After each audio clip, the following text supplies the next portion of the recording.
ఈరోజు మనము ఇక్కడ చూసుకున్నట్టయితే చిల్కా నగర్, కళ్యాణ్పూరి, హెచ్ఎంటి మధ్యలో ఉన్న పెద్ద చెరువుకి వచ్చాము. పెద్ద చెరువులో ఈ ప్రజలు మొత్తం దోమ వ్యవస్థ వల్ల చాలా ఇబ్బందికి గురవుతారు. ఇక్కడ చూడండి, మనం మాట్లాడుతున్నప్పుడే దోమలు ఎంత ఇదిగా ఉన్నాయో. ఇది గుర్రపు డెక్క నిండిపోవడం వల్ల అక్కడ చూడండి, సుమారు దగ్గర 100 ఎకరాలు ఉన్నంత చెరువులో గుర్రపు డెక్క నిండిపోవడం వల్ల దోమలకు చాలా గురవుతారు ప్రజలు. సమస్యగా ప్రజల్లోని మరీ తొందరగా కోరుకుంటున్నారు. ప్రజలు చూసినట్టయితే ఇక్కడ గుర్రపు డెక్క ఏ విధంగా ఉందంటే ఈ చెరువు మొత్తం గలీజ్ అయిపోయి దీనివల్ల దోమలు ప్రజలకు చాలా తీవ్రతగా చేస్తుంది. చూడండి, ఇక్కడ ప్రజలు ఇంకోటి ఏంటంటే ఈ చెరువుని ఒక చెరువులా కాకుండా డస్ట్బిన్ లాగా కూడా వాడుతున్నారు. ఇక్కడ చూస్తే మరి బిర్యానీ ప్యాకెట్స్ చాలా గలీజు వ్యవహారం చేస్తారు. మనం ఇంటిని ఎంత శుభ్రతగా ఉంచుకుంటామో మన చుట్టుపక్కల ప్రదేశాలు కూడా ఎంత శుభ్రతగా ఉంటే మనకు దోమల వేడితే చాలా తక్కువ ఉంటుంది. ప్రజలు మన ఈ రాజకీయ నాయకులు రాజకీయ స్టంట్ కాకుండా ప్రజా సమస్యగా భావించి మీరు తొందరగా ప్రజలకు మేలుకొస్తారని చూస్తున్నాం. అయితే రోడ్ ఎంత ఉందో రోడ్డు పైన వెళ్తున్న ప్రజలకు కూడా దోమల వల్ల అసలు బైక్ పైన వెళ్తున్న వరకు మాట్లాడుతుంటే నోట్లోకి వచ్చే లాగా ఉంది. అసలు ప్రజలు ఎట్లా ఈ ఏరియాలో ఉన్న చాలా దగ్గరలో ఉన్న ఇండ్లు కూడా ఉన్నాయి, నివాసంలో ఉంటున్న వాళ్ళకి ఎంత ఇబ్బంది ఉందో అధికారులు భావించి తొందరగా దీన్ని రాజకీయ స్టంట్ కాకుండా ప్రజా సమస్యగా భావించి మీరు తొందరగా చర్య తీసుకోవాలని కోరుకుంటున్నాము. ఈ మలేరియా వచ్చే అవకాశం చాలా ఉంది. ప్రజలకు అధికారులు ప్రజా ఆరోగ్య సమావేశం దృష్టిలో పెట్టుకొని తొందరగా మీరు చేస్తారని కోరుకుంటున్నాను. మీరు దోమలకు మీరు ఏ విధంగా స్పందిస్తారు? ఇప్పుడు దోమల గురించి అయితే ఇప్పుడు ఈ దాదాపు వర్షాకాలం తగ్గిపోయినప్పటి నుండి దోమలు విజృంభించినాయి. మెయిన్ ఏంటంటే నాచారం చెరువులో గుర్రం డెక్క పెరిగి మొత్తం జామ్ అయిపోయింది. దానివల్ల పెరిగిందనేది ప్రజల అభిప్రాయము.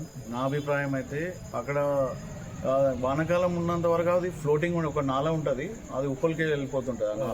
ఆ నాల ఫ్లో ఉన్నప్పటి వరకు అయితే మంచిగానే దోమలకి ఇట్లా ఏం లేకపోతుండే. ఎప్పుడైతే ఆ నాల బంద్ చేసిందో అప్పటి నుండి దోమలు పెరిగినాయి, దోమలు విజృంభించినాయి. దానికి అదే ముఖ్య కారణం అని నేను అనుకుంటున్నాను. దోమల వల్ల కనీసం 6 గంటలకు దోమలు లేవడం స్టార్ట్ అవుతుంటుంది. అప్పటికి అయితే బయట నిలబడదామన్నా కూడా 1 నిమిషం నిలబడలేకపోతున్నాం. మాట్లాడుతుంటే నేను నోట్లోకి వస్తున్నాయి.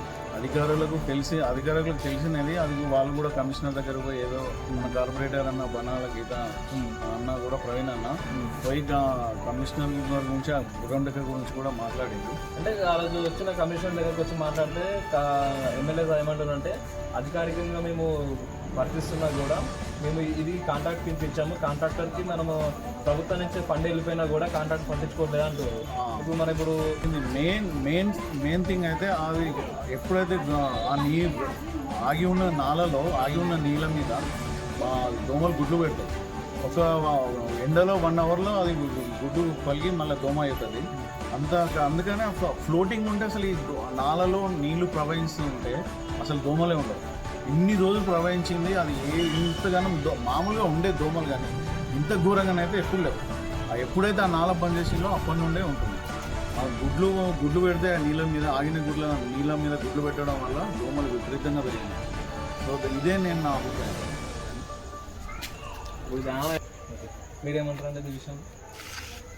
దోమలు బాగున్నాయి, దోమల మంది కొట్టట్లేదు, ఏం కొట్టట్లేదు. విజయనగర్లో ఈ మధ్యలో దోమలు చాలా ఎక్కువగా ఉన్నట్టు